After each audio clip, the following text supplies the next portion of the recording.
সমস্ত প্রশংসা আল্লাহ তাআলার জন্য, যিনি সমস্ত কিছু সৃষ্টি করেছেন, সমস্ত কিছু লালন পালন করেন, খাওয়ান পরান, সমস্ত কিছু নিয়ন্ত্রণ করেন এবং সমস্ত কিছুর হিসাব রাখেন। প্রত্যেক মুহূর্তে বিরাট অসীম রাজত্বে কোথায় কি হচ্ছে না হচ্ছে, আল্লাহ তাআলা সমস্ত কিছুর খবর রাখেন, হিসাব রাখেন। সমস্ত কিছু একদিন ধ্বংস করবেন এবং যখন ইচ্ছা হবে তখন সমস্ত কিছু আবার সৃষ্টি করবেন এবং মানুষ ও জিনকে হিসাব দিতে হবে। আল্লাহর ওয়াদা সত্য এবং আল্লাহ তাআলা যা কিছু বলেছেন ভবিষ্যৎ সম্বন্ধে, আখেরাত সম্বন্ধে, সমস্ত কিছু সত্য, সমস্ত কিছু ঘটবে। আপনাকে আমাকে দাঁড়াতে হবে আল্লাহর সামনে, এবং সেই কারণেই আমরা একত্রিত হয়েছি, যাতে করে আমরা সেই হিসাব, কঠিন অসহনীয় দিনে, উত্তপ্ত দিনে, কোনো ছায়া থাকবে না, সূর্য অনেক কাছে থাকবে,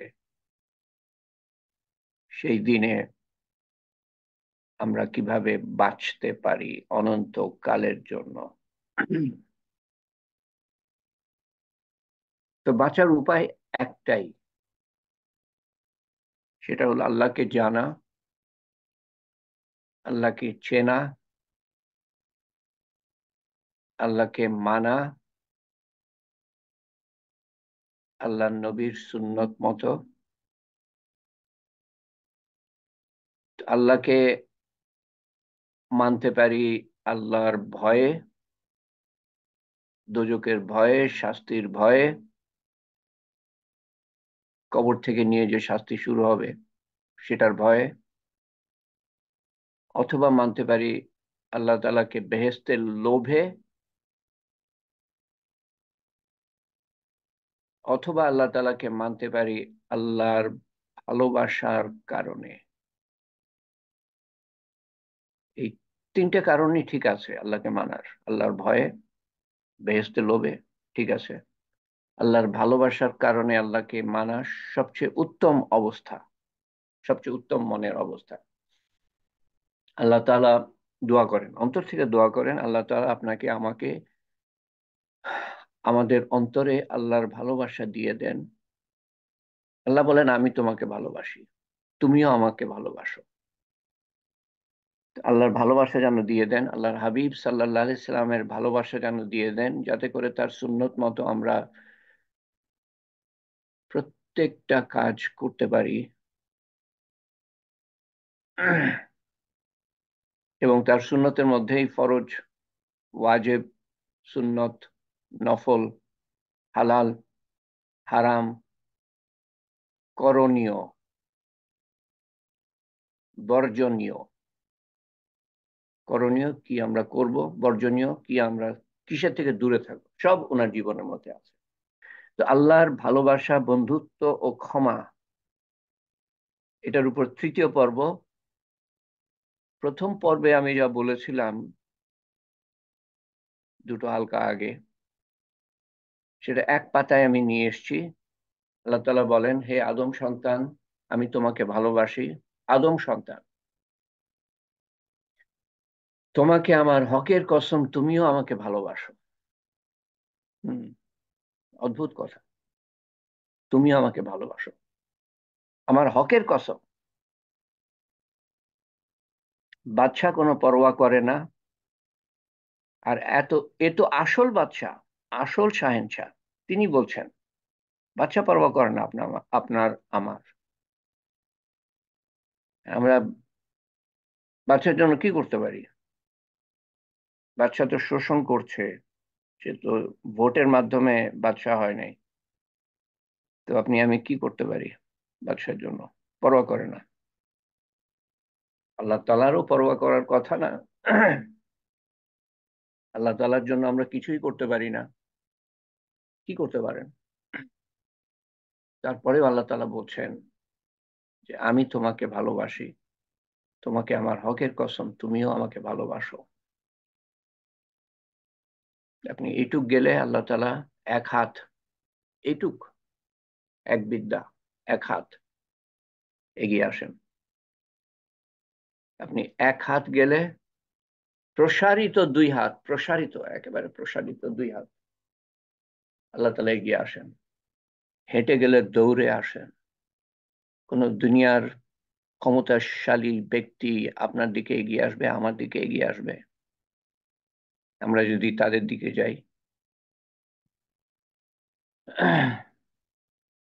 আসল শাহেনশাহ তারপরেও বলেন তুমিও আমাকে ভালোবাসো। যেখানে একটা মিনিট ঠিক মতো মন দিয়ে আমরা তার কথা স্মরণ করি না। এই ছিল প্রথম হালকার মূল কিছু কথা।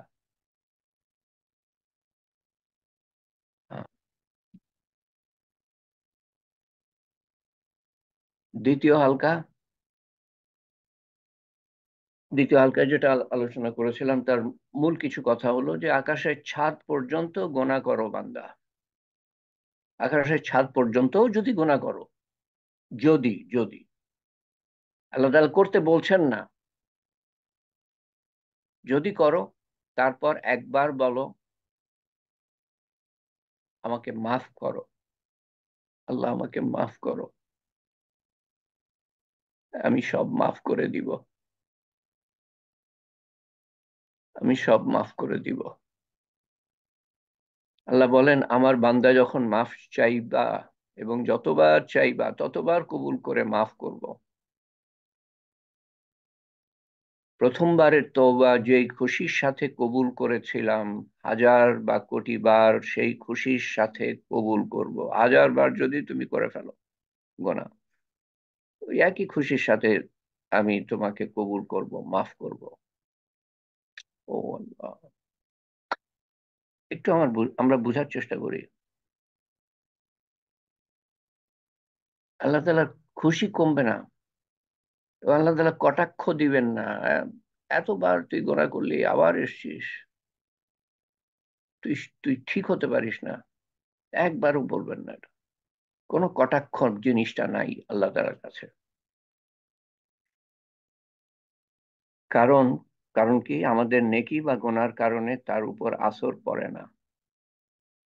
এক নম্বর, তার কোন নেকি করলে কোনো লাভ হয় না, গোনা করলে কোনো ক্ষতি হয় না, তো মাফ করতে কিছু যায় আসে না, এবং তাকে প্রশ্ন করারও কেউ নাই। কে প্রশ্ন করবে আল্লাহকে কেন মাফ করলাম? কে প্রশ্ন করবে? এই ছিল। আহ, না, আরো কিছু কথা আছে দ্বিতীয় হালকার। মাফ চাও, মাফ করব। একদিন আসবে তওবার উপর আল্লাহ তাআলা পাকা করবেন। তওবা করতে করতে করতে ব্যাস তখন সময় মনের মধ্যে স্থিরতা আসবে, দৃঢ়তা। আর তখন করতে চাইবো না, আস্তে আস্তে কমতে থাকবে। নামাজ হলো সবচেয়ে বড় মাধ্যম আমার জানা, নামাজ এবং দাওয়াত, নামাজ এবং দাওয়াত। ইন্না সালাতা তানহা আনিল ফাহশাই ওয়াল মুনকার। নিশ্চয়ই নামাজ মানুষকে বেহায়াপনা এবং গোনার থেকে দূরে রাখে।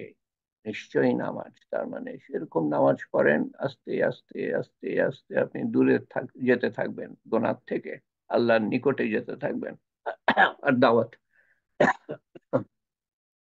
দাওয়াত দিতে থাকবেন, গোনার প্রতি ঘৃণা জন্মিয়ে দিবেন, আল্লাহর সামনে ঝোঁকার শখ দিবেন, শখের সাথে ঝুঁকবো, বিনয় নম্রতার সাথে ঝুঁকবো, একাগ্রতার সাথে মনোযোগের সাথে ঝুঁকবো, সমর্পণের সাথে ঝুঁকবো, সচেতনতার সাথে ঝুঁকবো আল্লাহর সামনে। কখনো হতাশ না হই। গোনা করলে শয়তান বলবে এই এতবার 10 বার গোনা করেছিস, আর মাফ চেয়ে লাভ নাই, আল্লাহ তাআলা মাফ করবে নাকি তুই মনে করিস?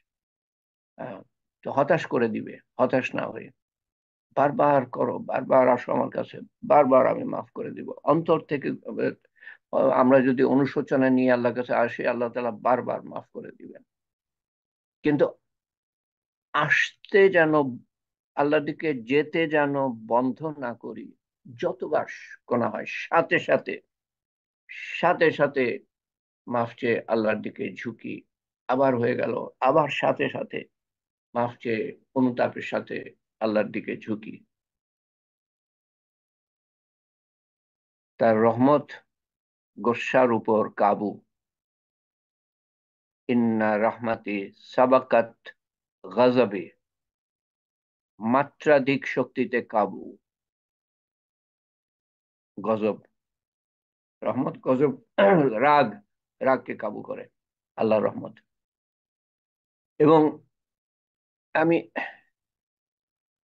আমি তো আলেমের কথা বলছি না। আলেম আপনাকে উৎসাহিত করার চেষ্টা করছেন গোনা করার জন্য, না আমি চেষ্টা করছি। শুধু আল্লাহ তাআলার একটা দিক তুলে ধরার চেষ্টা করছি। আল্লাহ তাআলার অনেক অসীম দিকের মধ্যে একটা দিক তুলে ধরার চেষ্টা করছি, যে আল্লাহ তাআলা আমাদেরকে বানিয়েছেন, আমরা আদম সন্তান গোনাগার। রাসূলুল্লাহ সাল্লাল্লাহু আলাইহি ওয়াসাল্লাম বলেছেন কাছাকাছি অর্থ। তো গোনা হয়ে যাবে আমাদের দ্বারা, কিন্তু গোনা হয়ে যাবে, এই না যে আমরা গোনা করার জন্য মনস্থির করে থাকবো। না, আমি তো গোনা করবোই, আল্লাহ বলেছেন মাফ করে দিবেন। না, সেই মনোভাব নিবেন না, সেই মনোভাব যেন না থাকে আপনার। গোনা হয়ে গেলে আমি মাফ চাইবো। দৈনন্দিন জীবনে দেখেন না কত কিছুর মধ্যে আমরা থাকি, মানে এত এত কঠিন আহ, ইয়ের মধ্যে, পরিবেশের মধ্যে। সকালে ইমান আছে তো একটু পরেই নাই, বা বিকালে নাই। এই ইমান রাখা জ্বলন্ত কয়লা হাতের মধ্যে রাখার মতো অবস্থা। তো হয়ে যাবে, মাফ চাইবো, হয়ে যাবে, মাফ চাইবো, এইভাবে আস্তে আস্তে বাড়তে বাড়তে আস্তে আস্তে মন আরো স্থির হবে। আল্লাহ তাআলা একেবারে তওবার উপরে স্থির থাকার তৌফিক দান করবেন।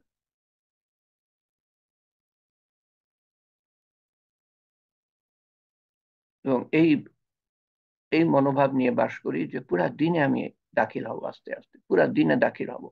আল্লাহ তুমি তৌফিক দাও, আল্লাহ তুমি তৌফিক দাও। এবং মানুষকেও দাওয়াত দিতে থাকেন, এলেম শিখতে থাকেন, কারণ পুরা দিন তো জানতে হবে। পুরা দিন জানবেন কি করে আপনি? যেটুক জানেন সেটুক নিয়ে যদি থাকেন, তো এটা ওই ব্যাঙের মতো। ব্যাঙ একটা একটা পুকুরের আশেপাশে থাকে, মনে করে যে দুনিয়াটাই এরকম, এইটুকু, এইটুকুই দুনিয়া। একটা কুয়ার মধ্যে থাকে, মনে করে এটাই দুনিয়া। এলেম শিক্ষা করতে করতে দেখবেন যে কি কি বিশাল বিরাট কত কিছু আল্লাহ তাআলা। আশা করি না আল্লাহর এলেম, আমরা এখন যে আলাপ করছি এটা আল্লাহর সম্বন্ধে, আল্লাহর এলেম সম্বন্ধে আলাপ করছি, আল্লাহকে জানা, আল্লাহকে আহ, চেনা, এটার কোনো শেষ নাই। আর প্রত্যেকটা জিনিসের শুরু আছে শেষ আছে, কিন্তু এটার কোনো শেষ নেই। এবং এটা যে শুরু আছে শেষ আছে, সেই শেষ যে কত কত পরে, কত দূরে, কত কিছু জানার পরে, সেটার সেটারও হিসাব নাই, সীমা নাই। আল্লাহর তো আল্লাহর সম্বন্ধে জ্ঞানের কোনো সীমাই নেই। যে যত জ্ঞান নিয়ে যেতে পারবে, এলেম নিয়ে যেতে পারবে, সে তত ধন নিয়ে যেতে পারবে আখিরাতে। কারণ সেই এবং দুনিয়াতে সে তত আল্লাহর ইবাদত করার উৎসাহ পাবে, আল্লাহর সাথে সম্পর্ক তত হবে। তো শুরু কিসের থেকে? এলেম শিক্ষা থেকে। এলেমের মাধ্যমে আপনি আল্লাহকে জানতে পারবেন, চিনতে পারবেন, আল্লাহর হুকুম জানতে পারবেন, রাসূলুল্লাহ সাল্লাল্লাহু আলাইহি সাল্লামের মর্যাদা সম্বন্ধে জানতে পারবেন, মানতে পারবেন। তারপরে যারা মানে না তারা আল্লাহকে চেনে না, মানলে পরে অবশ্যই, চিনলে পরে অবশ্যই মানত, চেনে না আল্লাহ তাআলা। হ্যাঁ, দুনিয়ার শক্তিকে ভয় পায়, দুনিয়ার সাপ বিচ্ছুকে ভয় পায়, আরশোলাকে ভয় পায়, এরকম মানুষ আছে। বিড়াল কুকুরকে ভয় পায়। আল্লাহকে ভয় পাবে না কেন? আল্লাহকে চিনে না, এগুলার এগুলার খবর জানে, এগুলার শক্তি সম্বন্ধে জানে, আল্লাহর শক্তি সম্বন্ধে জানে না। তো গোনা করতে উৎসাহিত করা হচ্ছে না, গোনা হয়ে গেলে যেন সাথে সাথে মাফ চাই, সেই কথাটা বলা হচ্ছে। তৃতীয় হালকা, আজকের হালকা, আল্লাহ তাআলার একটা একটা হাদিসে এসছে, আমরা যেন মনে না করি আল্লাহ তাআলার 99টা সিফাত, গুণাবলী, এরকম বলা হয়। একটা হাদিসের 99টা সিফাত একই বসাতে, একই বৈঠকে রাসূলুল্লাহ সাল্লাল্লাহু আলাইহি সাল্লাম ব্যক্ত করেন। আর রহমান, আর রহিম, আল মালিক, আল কুদ্দুস, আসসালাম, আল মুহমিন, আল মুহাইমিন, আল আজিজ, আল জব্বার, আল মুতাকাব্বির, আল খালিক, আল বারি, আল মুসাব্বির, الغفار القهار الوهاب الرزاق الفتاح العليم القابض الباسط الخافض الرافع المعيد المذل السميع البصير الحكم العدل اللطيف الخبير الحليم العظيم الغفور الشكور العلي الكبير الحفيظ المقيت الحسيب المعيد المحيي المميت الحي القيوم الواجد الماجد الواحد الأحد الصمد القادر المقتدر المقدم المؤخر الأول الآخر الظاهر الباطن الوالي المتعالي البار التواب المنتقم العفو الرؤوف المالك الملك ذو الجلال والإكرام المقسط الجامع الغني المغني الماني الدار النافي النور الهادي البادي الباقي الوارث الرشيد الصبور। এর মধ্যে একটু একটু গন্ডগোল করেছে। তো এটা একটা বৈঠকে রাসূলুল্লাহ সাল্লাল্লাহু আলাইহি সাল্লাম বলেন, এবং আরো নাম আছে আল্লাহ তাআলার, এবং এগুলো প্রায় কোরআন শরীফে এসেছে বিভিন্ন জায়গায়। এবং এই যে একটা বৈঠকে রাসূলুল্লাহ সাল্লাল্লাহু আলাইহি সাল্লাম 99টা নাম বললেন, একজন নিরক্ষর মানুষ 99টা গুণাবলী সম্বন্ধে বললেন। আপনি নিজে চেষ্টা করেন, আচ্ছা একটা মানুষের কি কি গুণাবলী থাকতে পারে। আমি হলফ করে বলতে পারি আপনি 10টা, 15টা, 20টা, 25টার বেশি বলতে পারবেন না গুণাবলী। আপনি নিজের চেষ্টা করে দেখেন, এখন না, এখন মনটা অন্যদিকে নিয়েন না, চেষ্টা করে দেখেন, দেখবেন যে পারবেন না। এবং দুনিয়ার সবচেয়ে শিক্ষিত পণ্ডিতকে জিজ্ঞেস করেন, আচ্ছা একটা মানুষের কি কি গুণাবলী থাকতে পারে, আপনি দেখেন সেও হয়তো 25-30টার বেশি গুণাবলী বলতে পারবে না, মাথার মধ্যে আসবে না। রাসূলুল্লাহ সাল্লাল্লাহু আলাইহি ওয়াসাল্লাম এক বৈঠকে একজন নিরক্ষর মানুষ 99টা গুণাবলীর কথা বলে গেলেন। এইটা কিন্তু একটা প্রমাণ যে উনি নবী, এটা আল্লাহর তরফ থেকে এসেছে। এই 99টা গুণাবলী, যার যার কয়েকটার অর্থ কাছাকাছি, আল্লাহর কাছ থেকে এসেছে, না হলে ওনার মাথায় আসার কথা না। উনি নবী না হলে ওনার মাথায় আসার কথা না। তো আসলে আমার বলার উদ্দেশ্য এত কিছু ছিল না, বা এই যে 99টা নাম যে বলবো হঠাৎ করে মাথার মধ্যে চলে আসলো তাই বললাম। আমার বলার উদ্দেশ্য হলো যে এই 99টা নামের মধ্যে একটা মাত্র নাম, আল্লাহ শাস্তিদাতা, মুনতাকিম, আল্লাহ শাস্তিদাতা, একটা মাত্র নাম, রাগ সংক্রান্ত একটা নাম। বাকি সব ওনার সুন্দর সুন্দর গুণাবলী, আহ, সাহায্যকারী, দানকারী, ক্ষমাকারী, আহ, দয়ালু, ইত্যাদি ইত্যাদি। বাকিগুলা কিছু আছে যা তার মহা উচ্চ উচ্চ উচ্চ, আলা মানে উঁচু, আজিম মানে উঁচু, এই ধরনের প্রকাশ করে। জালালি নাম, ক্ষমতাশালী, কাদির, কবি, মতিন, ক্ষমতার দিকটা প্রকাশ করে।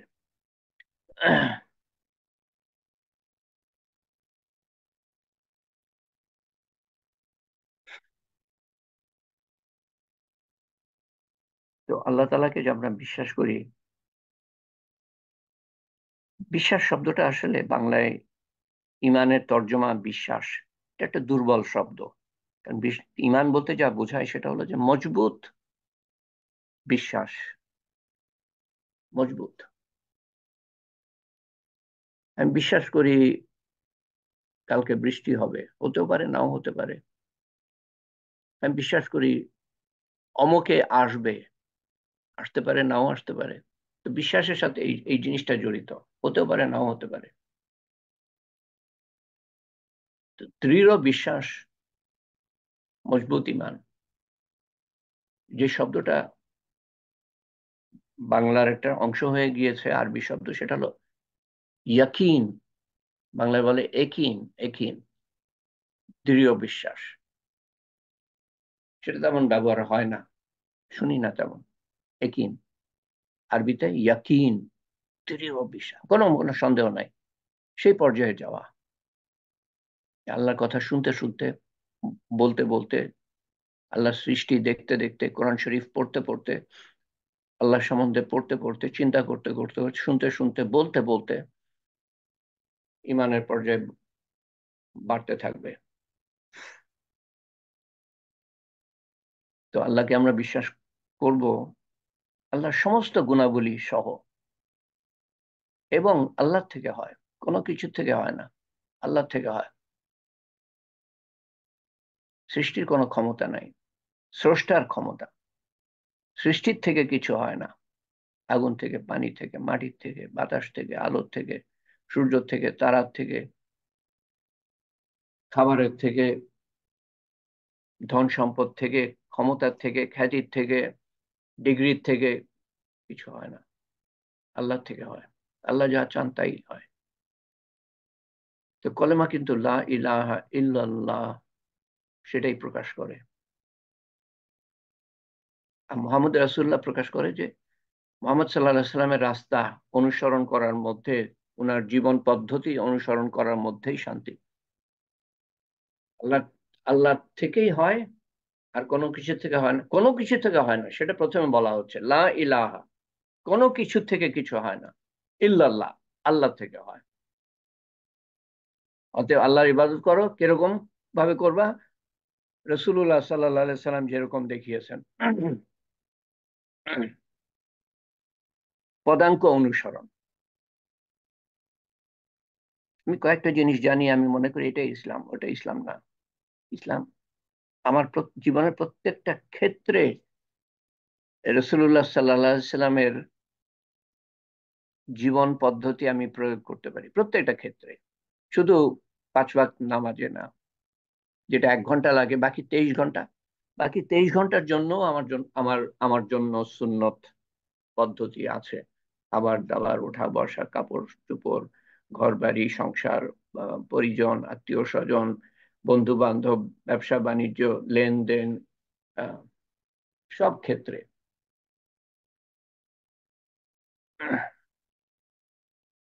এমনকি শাসন ক্ষেত্রেও, সরকারি ক্ষেত্রেও, সেটা তো আমাদের হাতের বাইরে। যেটা আমাদের হাতের মধ্যে আছে, দৈনন্দিন জীবন, এটা আয়ত্তে করি নবীর সুন্নত মতো। তো কলেমা বলে যে আল্লাহ থেকে হয়, সৃষ্টির থেকে হয় না, আল্লাহ থেকে হয়। লা মানে নাই কোন শক্তি, এটা আগে বলা হচ্ছে। লা ইলাহা, নাই কোন শক্তি, ইল্লাল্লাহ, আল্লাহ ছাড়া।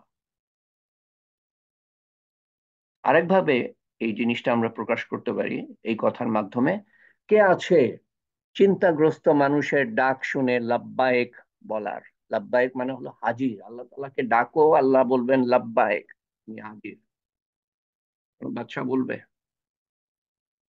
কে আছে মেঘ সরাতে পারে, বৃষ্টি দিতে পারে, ফসল ফলাতে পারে? কে আছে দুঃখী মানুষের ফরিয়াদ শোনে, আল্লাহ ছাড়া? কে আছে তোমার কাজে আসতে পারে, তোমাকে সাহায্য করতে পারে, তোমার মনের আশা পূরণ করতে পারে, আল্লাহ ছাড়া? কে আছে তোমার প্রয়োজন মিটাতে পারে, আল্লাহ ছাড়া? কে আছে তোমার দুঃখ দরদে রহমত করতে পারে, আল্লাহ ছাড়া? কে আছে তোমার অন্তরের দুঃখের কথা শুনতে পারে, আল্লাহ ছাড়া? অন্তরে কি ভাবছি আমি, হয়তো আমার কাছেও পরিষ্কার না যে আমি কি ভাবছি, সেটাও আল্লাহ তাআলা জানেন। কে আছে তোমার ইচ্ছা আকাঙ্ক্ষা পুরা করতে পারে আল্লাহ ছাড়া? কেবল আল্লাহই আছেন, আল্লাহই পারেন, আল্লাহই রাখেন, আল্লাহই মারেন, আল্লাহই জীবন দান করেন। যে কোনো অবস্থায় আল্লাহ তাআলা রক্ষা করতে পারেন। তো মানুষ কয়েক ধরনের আছে, যারা সব সময় পুরোপুরি মেনে চলে, সব সময় পুরোপুরি মেনে চলে, খুব সংখ্যায় কম। আহলু জিকরি, আহলু মাজালাসাতি, যারা সব সময় পুরোপুরি মেনে চলে এবং তারা সব সময় আল্লাহকে স্মরণ করে, উনি সব সময় তাদের স্মরণ করেন। তার একটু নিচে হলো আহলু তাতি, আহলু কারামাতি, 24 ঘন্টা আমাকে মেনে চলে, আমার দরবারে, আমার দরবার থেকে তাকে ইজ্জত, আমার দরবার থেকে ইজ্জত পেতে থাকে। একটু নিচে, সব সময়, 24 ঘন্টা, এবং সব সময় বোঝায়, কিন্তু হয়তো মধ্যে মধ্যে ভুলে যায়, এবং তার সম্মান বাড়তে থাকে। 3 নম্বর আহলু জিক্রি, আহলু জিয়াদাতি, যে আমার শুকরগুজার এবং আমি তার রিজিক বাড়াই। শুকর গুজার হও, আমি তোমাকে নেয়ামত বাড়িয়ে দিব, কোরআন শরীফ আল্লাহ তাআলা বলছেন। 3 নম্বর, একটু কম বেশি, 3 ধরনের আল্লাহর হুকুম মান্যকারী। এরপর আসে আমরা। আমরা কিরকম? আহলু মাসিয়াতি, লা ইকনিতুহুম মির রাহমাতি, যারা কিছু আমার শোনে, কিছু নিজের শোনে। আমরা যেমন কোন সময় আল্লাহর হুকুম মানি, বা সেগুলা মানি যেগুলা আহ, মন চায়, আর যেগুলা মন চায় না সেগুলা মানি না। এটা হলো মন চাহে জীবন। রব চাহে জীবন হলো, রব যা বলেন সর্বক্ষেত্রে সবই মানা, পুরা দিনে দাখিল হওয়া। এবং আল্লাহ তাআলাও বলছেন কোরআন শরীফে, উদখুলু ফিস সিলমে কাফা, পুরাপুরি দিনে দাখিল হও। আল্লাহ তাআলা এটাও বলেন যে মুসলমান না হয়ে কবরে এসো না, তাকুল্লাহ হাক্কান তুকাতি ওয়ালা তামুতুন্না ইল্লা ওয়া আনতুম মুসলিমুন, তোমরা কবরে এসো না মুসলমান না হয়ে। ওয়ার্নিং দিচ্ছেন আল্লাহ তাআলা, কবরে এসো না, কঠিন অবস্থা কবরে, মুসলমান না হয়ে কবরে এসো না। বাঁচবে হলো মুসলমান, প্রকৃত মুসলমান। সেই ব্যক্তির কথা বোঝানো হচ্ছে না যে কিছু মানে আল্লাহর, কিছু মানে নিজের, বেশিরভাগই নিজের মানে। 5 ওয়াক্ত যে নামাজ পড়ে, সে হয়তো একটা ঘন্টা যদি মন দিয়ে নামাজ পড়ে, ধরলাম মন দিয়ে নামাজ পড়ছে, সে 1 ঘন্টা সে আল্লাহকে মানলো, আল্লাহ নবীর সুন্নত অনুসরণ করলো, বাকি 23 ঘন্টা নিজের মানছে, কারণ সে মনে করে সেরকম, যে বাকি 23 ঘন্টা আমি আমার খেয়াল খুশি মতো চলতে পারি। কোনো সময় আমার কথা শোনে, কখনো ছেড়ে দেয়। লা ইকনিতুহুম মির রাহমাতি, যে তোমরা তাদের জন্য খবর এই, তারা হতাশ যেন না হয়, আমার রহমত সম্বন্ধে হতাশ হয়েও না। কিছু আমার মানো, কিছু নিজের মানো, কিছু গোনা করো, বা বেশিরভাগ সময় হয়তো গোনা করো, তোমরা তোমরা আমার রহমত সম্বন্ধে নিরাশ হয়েও না।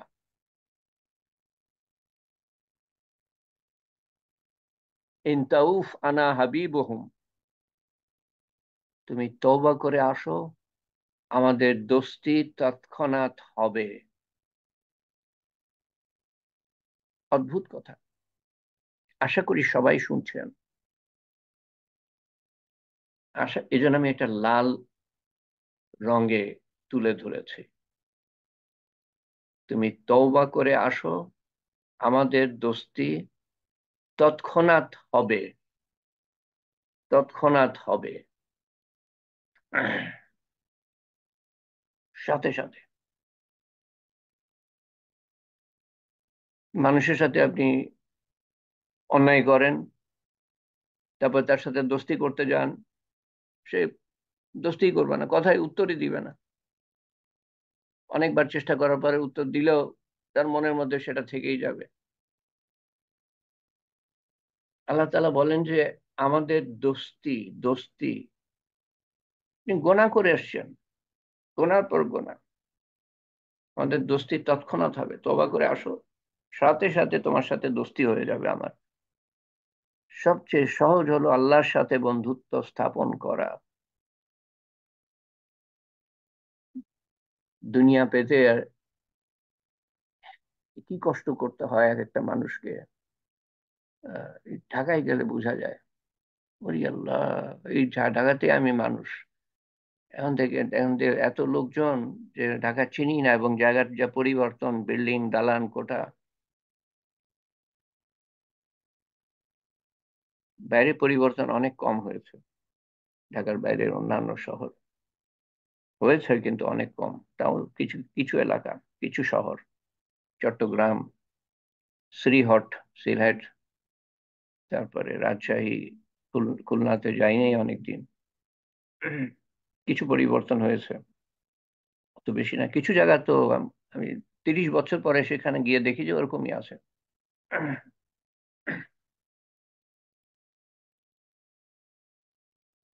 সবচেয়ে সহজ তো, দুনিয়া পেছনে এত মেহনত করছে মানুষ, এত মেহনত করছে, তারপরেও দুনিয়া পায় না। তারপরে মনে করে আমার কি, আমি কিছুই পাই নাই, আমার অভাবের শেষ নাই, আমার থেকে গরিব কেউ নাই, আছে অনেক, কিন্তু তারপরে মনে করে আমার থেকে গরিব কেউ না, কেউ নাই। চাহিদা আর চাহিদা, শেষ নাই।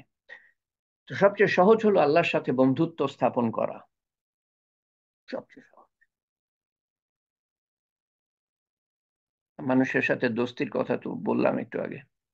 আল্লাহ এমন সত্তা যে মাটি থেকে আকাশ পর্যন্ত গোনা করে একবার বলে, বলো, কেউ যদি মাটি থেকে আকাশ পর্যন্ত গোনা করে একবার বলে, আহ, যে আল্লাহ মাফ করো, আল্লাহ মাফ করো, আল্লাহ কি বলেন? যাও, মাফ করলাম, যাও মাফ করলাম। কোনো প্রশ্ন নাই, কোনো কটাক্ষ নাই। এতবার করার পরে আবার গোনা করেছো, একবারও বলবেন না আমার রহমত ছেয়ে ফেলবে তোমাকে।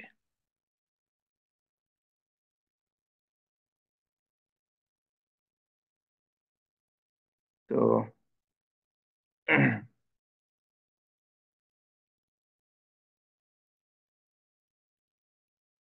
মুসা আলাহিসাল্লামের সময় বৃষ্টি হচ্ছিল না। হুম।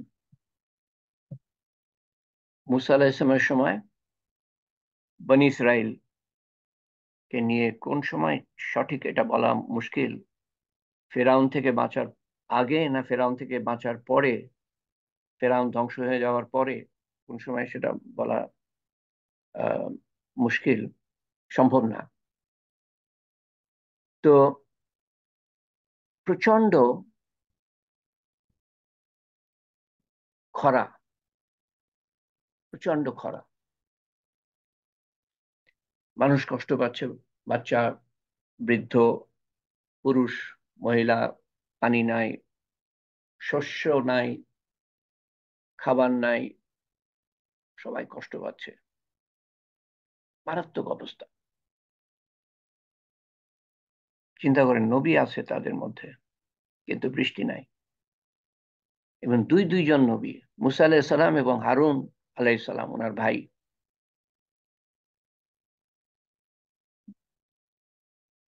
দুইজন নবী কেন? মুসা আলাইহিস সালামকে বলা হলো ফেরাউনের কাছে যাও, দাওয়াত দাও। মুসা আলাইহিস সালাম বললেন যে আল্লাহ, আমি তো তোতলাই, আমার তো কথা পরিষ্কার না, কিভাবে দাওয়াত দিব? আচ্ছা যাও, তোমার ভাইকে নবী করলাম।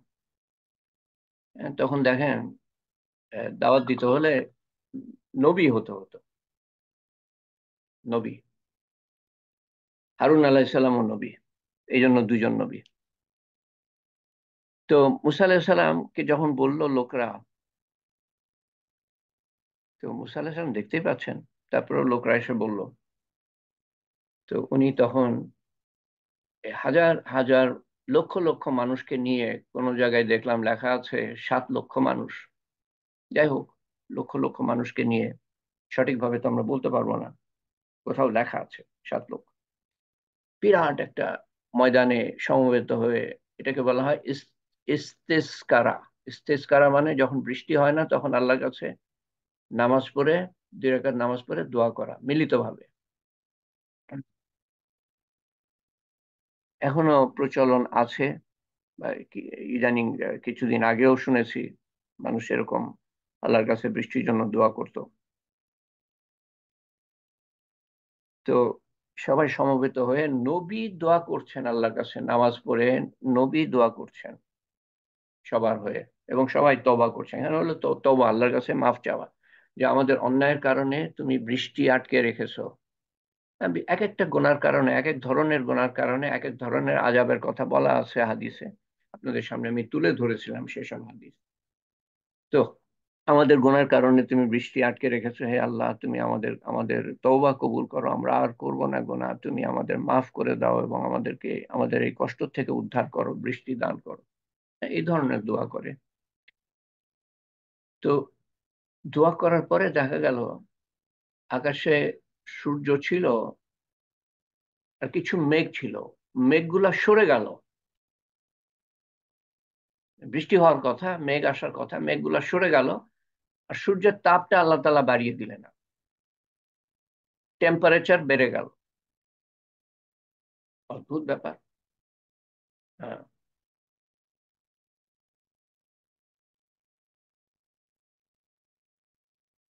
এক জায়গায় বলা আছে যে যে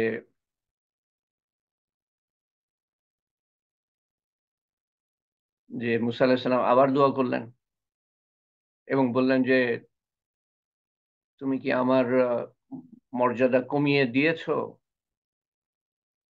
তোমার শেষ নবীর কারণে, এবং সেজন্য আমার দোয়া কবুল করছো না। এক জায়গায় এরকম বলা আছে। তো আল্লাহ তাআলা তখন বললেন যে হে মুসা, তোমার আমি মর্যাদা কমাই নাই, তোমার দোয়া কবুল করছি না, বৃষ্টি দিচ্ছি না এই জন্য যে তোমাদের মাঝে একজন আছে, যে একজন আছে, কথাটা শোনেন, যে 40 বছর এর বেশি আমার নাফরমানি করেছে। 40 বছর সে আমার ইবাদত করে নাই, গোনাহ করেছে 40টা বছর। গোনাহ সবাই করেছে, কিন্তু মানুষ মাত্রই গোনাহ করে, কম বেশি। কিন্তু এই ব্যক্তি আবার ইবাদতও করে। এই ব্যক্তি গোনাই করেছে, আল্লাহকে রব হিসাবে মানেই নাই, গোনাই করে গিয়েছে, পুরা নাফরমানি। এবং 40 বছর আল্লাহ তাআলা ধৈর্য ধারণ করেছেন। তারপরে আহ বৃষ্টি বন্ধ করে দিয়েছেন। তো তাকে বলো যে এই যে মজলিস, এখান থেকে সরে যেতে, চলে যেতে, তাহলে আমি তোমাদের দোয়া কবুল করব। তো মুসা আলাহিসাল্লাম সাল্লাম বললেন যে আল্লাহ, এখানে লক্ষ লক্ষ মানুষ, আমার কথা আমি তো জোরে কথা বলতে পারি না, আর জোরে কথা বলতে পারলেও একটা মানুষের কথা কিভাবে লক্ষ লক্ষ মানুষ শুনবে। আল্লাহ তাআলা বললেন তুমি বলো, আমি পৌঁছে দিব তাদের কাছে। তো মুসা আলাহিসাল্লাম সাল্লাম তখন ঘোষণা করলেন যে আমাদের দোয়া কবুল হচ্ছে না, কারণ এখানে একজন আছে যে 40টা বছর আল্লাহর ইবাদত করে নাই, আল্লাহর নাফরমানি করেছে, সে যেন বেরিয়ে যায়, আর না হলে আল্লাহ তাআলা বৃষ্টি দিবেন না এবং সবাই কষ্ট পাবে তার জন্য, সে যেন বেরিয়ে যায়। এর মধ্যে এক ব্যক্তি ছিল যে 40 বছর আল্লাহর ইবাদত করে নাই, কিন্তু সে বুঝতে পারছিল না যে তার কারণে কি না। সে ভাবলো যে অন্য কেউ হতে পারে, গোনা তো সবাই করে কম বেশি। তো সে বামে তাকালো, ডানে তাকালো, সামনে তাকালো, পিছনে তাকালো, কেউ বেরিয়ে আসে কিনা, কেউ বেরিয়ে আসে কিনা, তাহলে আমাকে বের হতে হবে না, সবার সামনে আমাকে লজ্জিত, মানে চরম লজ্জার মধ্যে পড়তে হবে না, বিব্রতকর অবস্থার মধ্যে পড়তে হবে না। তাকে কেউ বেরিয়ে আসে নাই। তখন সে বুঝলো যে সেই মনে হয় সেই ব্যক্তি যার কথা আল্লাহ তাআলা বলছেন। সে তখন দেখলো যে আমি যখন এখন যদি আমি বেরিয়ে আসি, তাহলে তো আমার লজ্জার শেষ থাকবে না চিরকাল। এই ব্যক্তির জন্য বৃষ্টি বন্ধ রাখা হয়েছে, বাচ্চারা কষ্ট পেয়েছে, বৃদ্ধরা কষ্ট পেয়েছে, সবাই কষ্ট পেয়েছে, খাবার নাই, পানি নাই। আমি যদি বেরিয়ে আসি, আর যদি বেরিয়ে না আসি, তো সবাই কষ্ট পেতেই থাকবে। আমার কারণে তার মনের মধ্যে সেই দয়া হলো যে আমার কারণে সবাই কষ্ট পাবে, এটা কেমন করে হয়। তো সে কি করবে বুঝতে না পেরে তার মুখটা কাপড়ের মধ্যে লুকালো, নিয়ে সে কাঁদতে শুরু করলো। দেখেন, সে কিন্তু নিজের থেকে তওবা করছে না, আল্লাহর কাছে মাফ চাচ্ছে না। মুখ লুকিয়ে কাঁদতে কাঁদতে আল্লাহর কাছে মাফ চাইলো, নিজের থেকে না, কিন্তু পরিস্থিতিতে পড়ে।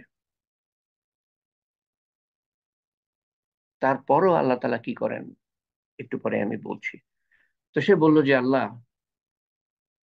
কাঁদতে কাঁদতে, অনুতাপ, অনুশোচনা, সে তো চরম বিপদের মধ্যে আছে, বেরিয়ে আসলেও বিপদ, বেরিয়ে না আসলেও বিপদ, চরম বিপদের মধ্যে এসে লক্ষ লক্ষ মানুষ কষ্ট পাচ্ছে তার কারণে, তার একজনের কারণে। চিন্তা করেন, একজনের কারণে। এগুলো শোনেন ভালো ভালো মতো, কারণ এখানে এইটা শেষ হলেই আমি শেষ করব, এবং তারপরে আমি সামনের বার শুরু করব আপনাদের দিয়ে, যেখান থেকে আমরা কি শিক্ষা পেতে পারি। সেই জন্য বলছি যে ভালো মতো শোনেন। সামনের বার ইনশাআল্লাহ আমি শুরু করব এটা, এই প্রশ্ন দিয়ে, যে কি কি শিক্ষা পাই আমরা। তো সে আল্লাহকে বললো যে আল্লাহ, তুমি 40 বছর এর বেশি আমার গোনাহ লুকিয়ে রেখেছো। কি করতো আল্লাহ জানে। এক তো নাফরমানি, আল্লাহর ইবাদত করতো না। আমরা যেমন আল্লাহ ইবাদত করি, আবার নাফরমানিও করি। সে আল্লাহর ইবাদতই করতো না, তারপরে গোনার কাজ কি করতো আল্লাহ জানে। তো আল্লাহ, তুমি 40 বছর আমাকে, আমার গোনাকে লুকিয়ে রেখেছো, আমার পরিচয় লুকিয়ে রেখেছো মানুষের সামনে। আল্লাহ, তুমি মাফ করে দাও। আল্লাহ, তুমি মাফ করে দাও। ও রহমান ও রহিম, তুমি আমাকে সুযোগ দিয়েছো তোমার তোমার দিকে ঝোঁকার। তুমি আমাকে কবুল করো, আমাকে মাফ করো। আমি আন্তরিকভাবে তোমার কাছে মাফ চাচ্ছি আল্লাহ, আমাকে তুমি কবুল করো আল্লাহ। তো কোনো কোনো জায়গায় বলা আছে এভাবে, যে তার দোয়া শেষ হয় নাই, এদিকে মেঘ জড়ো হয়ে তুমুল বৃষ্টি, তুমুল বৃষ্টি। মুসা আলাহিসাল্লাম এটা দেখে অবাক হয়ে গেলেন, যে কেউ বেরিয়ে আসলো না। আর এদিকে আল্লাহ বললেন যে সে বেরিয়ে না আসলে বৃষ্টি আমি দিব না, আর আমি ঘোষণাও করলাম। তো উনি বিব্রত হয়ে গেলেন সবার সামনে, আমি কি বললাম আর কি হলো। কেউ বেরিয়ে আসলো না, এবং সবাই দেখতে পেলো কেউ বেরিয়ে আসে নাই। উনি অবাক হয়ে আল্লাহ তাআলাকে জিজ্ঞেস করলেন, হে আল্লাহ, তুমি বললা যে সেই ব্যক্তি বেরিয়ে না আসলে পরে তুমি বৃষ্টি দিবা না। কেউ তো বেরিয়ে আসে নাই, একটা লোকও বেরিয়ে আসলো না, কিন্তু তুমি বৃষ্টি দিয়ে দিলা, কারণটা কি আল্লাহ? আল্লাহ তাআলা বললেন যে হে মুসা, যেই ব্যক্তির কারণে আমি বৃষ্টি দিই নাই এতদিন, অন্যদের গোনা আল্লাহ তাআলা ধরছেন না, ওই একটা ব্যক্তির গোনা নিশ্চয়ই কঠিন কিছু সে করত। তো যেই ব্যক্তির কারণে আমি বৃষ্টি দিই নাই, তার কারণেই আমি বৃষ্টি দিলাম, তার কারণেই বৃষ্টি দিলাম। তার মানে তার তওবার কারণেই আমি বৃষ্টি দিলাম। তো মুসা আলাইহিসসালাম বললেন, আল্লাহ তুমি তার পরিচয়টা আমাকে দিবা, আমার জানতে ইচ্ছা করছে। মুসা আলাইহিসসালাম কৌতূহলী ছিলেন, একবার বলেন যে আল্লাহ আমি তোমাকে দেখতে চাই। আল্লাহ বলেন যে তুমি পারবা না দেখতে। মুসা আলাইহিসসালাম বলেন, না আমি তোমাকে দেখতে চাই। উনি কৌতূহলী ছিলেন। অমুক পাহাড়ের দিকে দেখো, যদি তুমি সহ্য করতে পারো তাহলে বলো আমাকে দেখতে চাও। তো মুসা আলাইহিসসালাম সেই পাহাড়ের দিকে তাকালেন, আল্লাহ তাআলা সামান্য পর্দা সরিয়েছেন, আর তার নূরের তেজ মানে ইয়ের মতো, কি বলে, বন্দুকের গুলির থেকেও মারাত্মক ভাবে সেই পাহাড়ে আঘাত হানলো। নূরের তেজ, এবং পাহাড় ছাই হয়ে গেল, পাহাড় ছাই মুহূর্তের মধ্যে। তো দেখে মুসা আলাহিসাল্লাম বেহুশ, কতদিন বেহুশ ছিলেন আল্লাহ জানেন। ওনার যখন হোশ ফিরলো তখন উনি মাফ চাইলেন আল্লাহর কাছে, আল্লাহ তোমাকে দেখতে চাও আমার উচিত হয়নি, তুমি মাফ করে দাও আমাকে। তো উনি কৌতূহলী ছিলেন, আল্লাহ আল্লাহ ওকে আমি, ওর পরিচয় আমাকে দাও আল্লাহ। আল্লাহ বললেন, এখান থেকে আল্লাহর পরিচয় পেতে পারেন আরো বেশি, আরো গভীর ভাবে।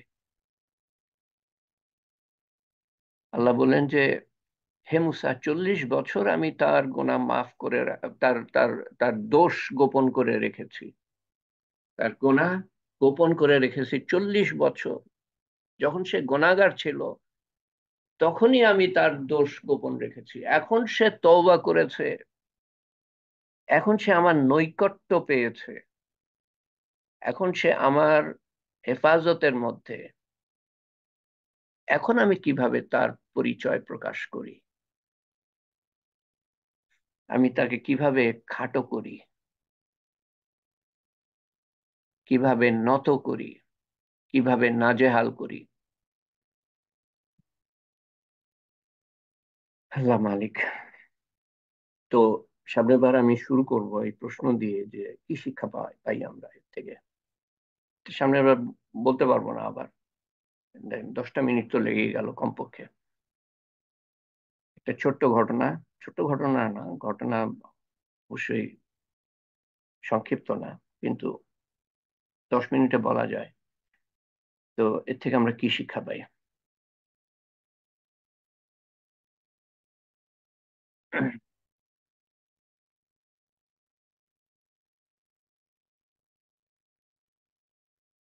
তো দেখেন, আল্লাহ আপনার যদি সবকিছু থাকে, সমস্ত পৃথিবীর রাজত্বও আপনার থাকে, কিন্তু আল্লাহ নাই, তো আপনার কাছে কোনো কিছুই নাই। আর যদি কিছুই না থাকে, আল্লাহ থাকেন যদি, আল্লাহকে যদি আপনি পেয়ে যান, তা আপনি সমস্ত কিছু পেয়ে গিয়েছেন।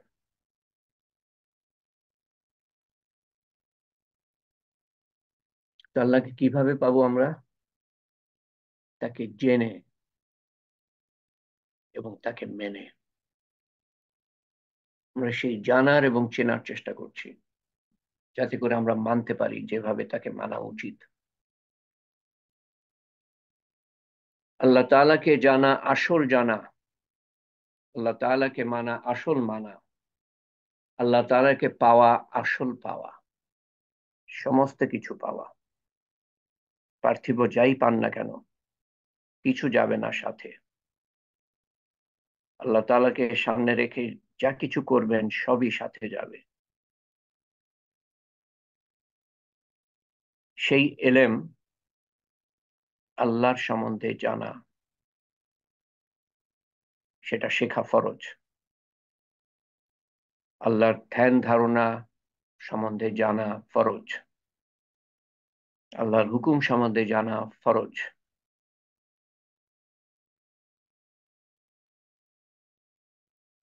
দুনিয়া এবং আখেরাত, দুনিয়ার শান্তি এবং সফলতা, আখেরাতের শান্তি এবং সফলতা নির্ভর করে এই জানার, এই এলেমের মধ্যে।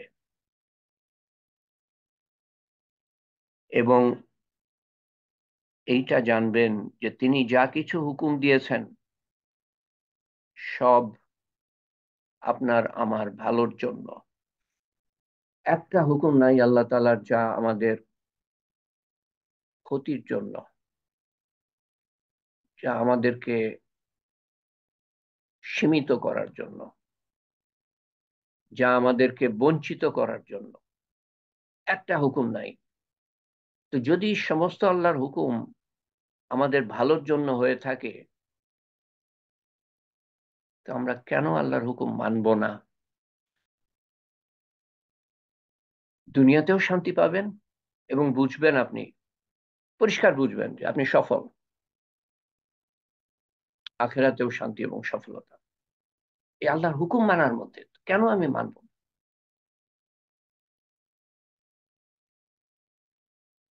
আমি যেটার মধ্যে সফলতা দেখছি তার মধ্যে সফলতা নাই, দুনিয়ার মধ্যে সফলতা নাই। আমি যেটার মধ্যে সফলতা দেখছি না তার মধ্যেই সফলতা।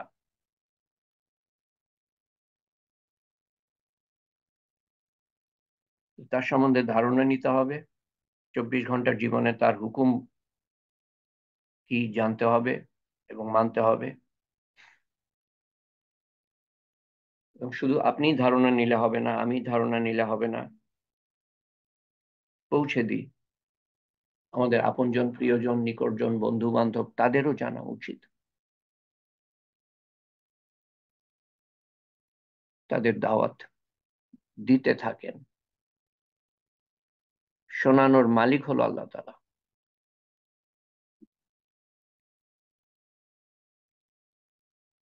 দোয়া করি আমরা নাজমুল হক, লিভার সিরোসিস, মাসুদুল হক আমাদের নিয়মিত অংশগ্রহণকারীর ভাই, লিভার সিরোসিস 9 দিন ধরে।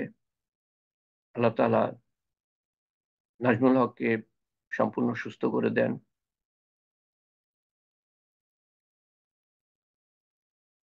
এবং সুস্থ করে দেন যারা আমাদের মধ্যে গুরুতর অসুস্থ তাদের কিছু নাম, সবাইকে সুস্থ করে দেন। যাদের মধ্যে যারা অল্প অসুস্থ, বেশি অসুস্থ, সবাইকে সুস্থ করে দেন। যারা অত্যন্ত গুরুতর অসুস্থ তাদের মধ্যে আছেন, আল্লাহ তাআলা তাদের সবাইকে সুস্থ করেন এবং অন্যান্যদেরও সুস্থ করেন।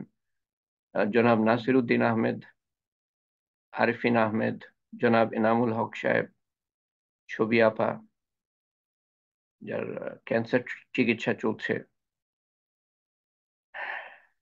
এবং আরো যারা অসুস্থ আছেন সবার নাম তো আমি বলছি না এখন। রাজিয়া খালা, উনি অসুস্থ, আমি এর আগেও ওনার কথা বলতে ভুলে গিয়েছি। সবাইকে সুস্থ করেন আল্লাহ তাআলা, সবার মনের আশা আকাঙ্ক্ষা পুরা করেন। আর আল্লাহ তাআলা সুস্থ করেন, রক্ষা করেন, সদয় হন যারা বন্যা কবলিত এবং যারা হজের হজের মধ্যে ইন্তেকাল করেছেন এবং যারা তাদের হজ কবুল করেন এবং বাকি সবার হজ কবুল করেন আল্লাহ তাআলা। আমাদেরকেও তৌফিক দেন। যারা বিষাক্ত সাপের দংশনে মারা গিয়েছে আল্লাহ তাআলা তাদেরকে জান্নাতুল ফেরদৌস দান করেন এবং যারা ভয়ের মধ্যে আছে তাদেরকে আল্লাহ তাআলা রক্ষা করেন। এবং মুসলমান যেখানেই কষ্টের মধ্যে থাক, আমাদের দোয়ার মধ্যে যেন সব সময় থাকে, আমার অন্তরের মধ্যে থাকে আমি যখন দোয়া করি, বিশেষ করে গাজার মুসলমান।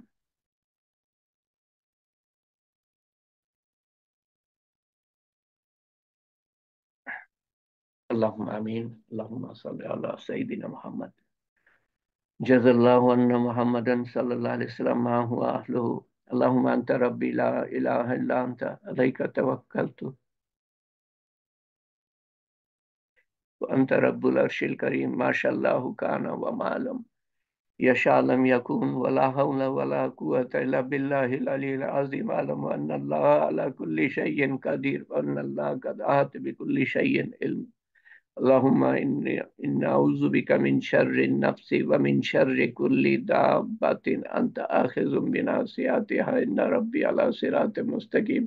ربنا آتنا في الدنيا حسنة وفي الآخرة حسنة وقنا عذاب النار وقنا عذاب الموت وقنا عذاب القبر وقنا عذاب الحشر وقنا عذاب الميزان وقنا عذاب الفلسرات وقنا عذاب المسيح الدجال. ربنا هب لنا من أزواجنا وذرياتنا قرة أعين وجعلنا للمتقين إماما رب اجعلني مقيم الصلاة ومن ذريتي ربنا وتقبل دعاء.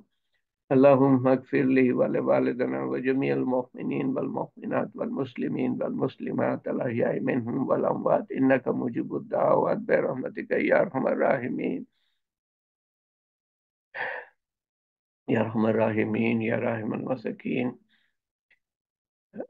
يا ذي القوة المتين يا قاضي الحاجات يا رافع الدرجات يا حلال المشكلات يا مجيب الدعوات يا حي يا قيوم برحمتك نستغيث لا إله إلا أنت سبحانك إنا كنا من الظالمين وإلهكم إله واحد لا إله إلا هو الرحمن الرحيم يا فاطر السماوات والأرض أنت ولي في الدنيا والآخرة আল্লাহ তুমি তুমি বড় আরো বড় মেহেরবান হয়ে আমাদের তৌফিক দিয়েছো আল্লাহ। আমাদের কিছু কথা শোনার বলার তৌফিক দিয়েছো আল্লাহ। তার ভুল ভ্রান্তি সংশোধন করে তোমার শাহী দরবারে কবুল করে নিও আল্লাহ, এবং তার বুঝ আমাদেরকে দিও আল্লাহ। আল্লাহ আমরা জানি কি- অনেক কিছু জানি কিন্তু বুঝি না আল্লাহ, তাই মানতেও পারি না আল্লাহ। তুমি আমাদের মানার তৌফিক দান করো, পুরা দিনে দাখিল হওয়ার তৌফিক দান করো যেভাবে তুমি চাও, তোমাকে ভয় করার তৌফিক দান করো যেভাবে তোমাকে ভয় করা উচিত আল্লাহ। হে আল্লাহ, হে পাক পরওয়ারদিগার, তুমি আমাদেরকে কবুল করে নিও আল্লাহ। আমাদের সমস্ত গুনাহ খাতা মাফ করে দিও আল্লাহ। আমাদের সমস্ত গুনাহ খাতা মাফ করে দিও, আমরা তওবা করছি আল্লাহ, আমরা আর গুনার কাছে যাব না আল্লাহ। তুমি আমাদেরকে কবুল করে নিও আল্লাহ, এবং গুনাহ থেকে আমাদেরকে দূরে রেখো, যেমন পূর্ব থেকে পশ্চিম তুমি দূরে রাখো আল্লাহ। আমাদের জীবনের মোড় পরিবর্তন করে দিও, পুরা দিনে দাখিল হওয়ার তৌফিক দান করো, প্রত্যেকটা আমল আরো সুন্দরভাবে করার, প্রত্যেকটা নামাজ আরো সুন্দরভাবে পালন করার, আদায় করার তৌফিক দান করো, এবং মানুষকে পুরা দিনের দিকে দাওয়াত দেওয়ার তৌফিক দান করো, পুরা দিন জানার তৌফিক দান করো, এবং দাওয়াত দেওয়ার তৌফিক তৌফিক তুমি দান করো আল্লাহ। আল্লাহ তুমি আমাদের মনের নেক হাজত পুরা করে দিও আল্লাহ, এবং আমাদের বিপদ আপদ, মনের গ্লানি, দুঃখ, দুর্দশা, যত বাধা বিপত্তি আছে সমস্ত কিছু তুমি দূর করে দিও আল্লাহ। আমাদের আমাদের আমাদের অসুস্থতা সুস্থতায় পরিণত করে দিও। আমাদের অন্তরে যাদের কথা আছে অসুস্থ বলে বা বিপদগ্রস্ত বলে আল্লাহ, তুমি তাদের অসুস্থতা এবং বিপদ দূর করে দিও আল্লাহ।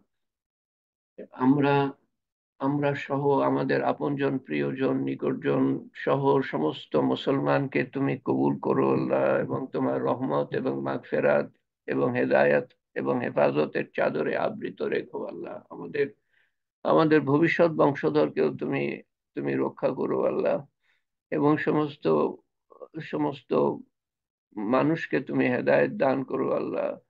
যারা আমাদের ধ্বংস করছে আল্লাহ, তাদের কপালে যদি হেদায়েত না থাকে আল্লাহ, তুমি তাদেরকে ধ্বংস করে দিও আল্লাহ। আমাদের ধ্বংস করার আগে তুমি তাদেরকে ধ্বংস করে দিও আল্লাহ। তুমি আমাদেরকে মাফ করে দিও, আমাদেরকে রক্ষা করো আল্লাহ। পাক পরবর্তীকার, এই একটা মাত্র জীবন যেন বৃথা না যায় আল্লাহ।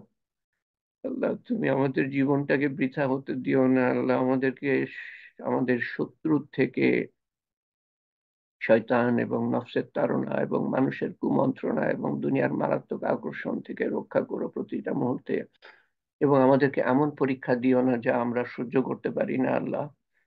এমন পরীক্ষা দিও না যা পাশ করতে পারবো না, এমন বিপদ দিও না যার মধ্যে ধৈর্য ধারণ করতে পারবো না আল্লাহ। তুমি আমাদের জন্য সমস্ত কিছু সহজ করে দিও। আল্লাহুম্মা ইন্না আসআলুকাল আফিয়া, আল্লাহুম্মা ইন্না আসআলুকাল আফিয়া, আল্লাহুম্মা ইন্না আসআলুকাল আফিয়া। হে পাক পরওয়ারদিগার, তুমি আমাদেরকে এই পৃথিবী থেকে যখন নিবা আল্লাহ, তোমার সন্তুষ্টি যেন অর্জন করতে পারি। তোমার সন্তুষ্টি অর্জন করার আগে দুনিয়া থেকে আমাদের নিয়েও না আল্লাহ। তোমার সন্তুষ্টি অর্জন করার আগে পৃথিবী হতে নিও না আল্লাহ। এবং যখন নিবা আল্লাহ, সর্বোত্তম সময়ে এবং সর্বোত্তম দিনে এবং সর্বোত্তম ক্ষণে যেন আমাদের নিও আল্লাহ। তোমার সন্তুষ্টি অর্জন করার পরে কলেমা সহ যেন যেতে পারি, শয়তানের শেষ চেষ্টা ব্যর্থ করে দিয়ে যেতে পারি আল্লাহ। হে আল্লাহ, তুমি আমাদের কবুল করে নিও। আমাদের তোমার তোমার সমস্ত তোমার সমস্ত হুকুম আহকাম যেন মানতে পারি, তোমার প্রতি দায় দায়িত্ব পূরণ পূরণ করতে পারি, এবং তোমার বান্দাদের প্রতি দায় দায়িত্ব পূরণ করতে পারি। যাদের প্রতি দায় দায়িত্ব পূরণ করি নাই এতদিন আল্লাহ, তাদেরকে তাদেরকে তুমি তোমার তরফ থেকে সন্তুষ্ট করে দিও, যাতে করে তারা আমাদের মাফ করে দেয় আল্লাহ, আমরা ধ্বংস থেকে বাঁচতে পারি আল্লাহ। হে পাক পরওয়ারদিগার, আমাদেরকে দুনিয়ার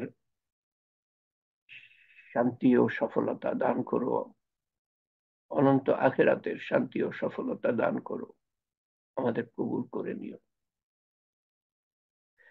যত মানুষ পৃথিবীতে তোমার দিনের মেহনত করছে, দিন প্রতিষ্ঠা করার জন্য, তাদের মেহনত কবুল করো। সমস্ত হাজীদের হজ কবুল করো। যারা ইন্তেকাল করেছেন তাদেরকে জান্নাতুল ফেরদৌস দান করো। যারা বন্যা কবলিত তাদেরকে তুমি রক্ষা করো আল্লাহ। যারা তোমার হিংস্র জন্তুর দংশনে ইন্তেকাল করেছে তাদেরকে তুমি জান্নাতুল ফেরদৌস দান করো। যারা ভয়ের মধ্যে আছে তাদেরকে তুমি হেফাজত করো। বিভিন্ন ধরনের ভয়ের মধ্যে, অভাব অনটনের মধ্যে আছে, তুমি হেফাজত করো, রক্ষা করো। তুমি একমাত্র, যারা নির্যাতনের মধ্যে আছে তুমি একমাত্র তাদের সমস্যার সমাধানকারী আল্লাহ। দুনিয়ার ভালাই সমস্ত ভালাই দান করো, আখেরাতের ভালাই সমস্ত ভালাই দান করো আল্লাহ। আল্লাহুম্মা আল্লাহুম্মা ইন্নাকা আফুবুন কারীমুন তুহিব্বুল আফওয়া ফা'ফু আন্না রাব্বানা যালামনা আনফুসানা ওয়া ইল্লাম তাগফির লানা ওয়া তারহামনা লানাকুনান্না মিনাল খাসিরিন। ربنا لا تزغ قلوبنا بعد إذ هديتنا وهب لنا من لدنك رحمة إنك أنت الوهاب। হে পাক পরবর্তীকার, তুমি আমাদের খালি হাতে ফিরিয়ে দিও না। যার হাতকে তুমি পছন্দ করো তার হাতকে মাধ্যম করে তুমি আমাদের দোয়া কবুল করে নিও আল্লাহ।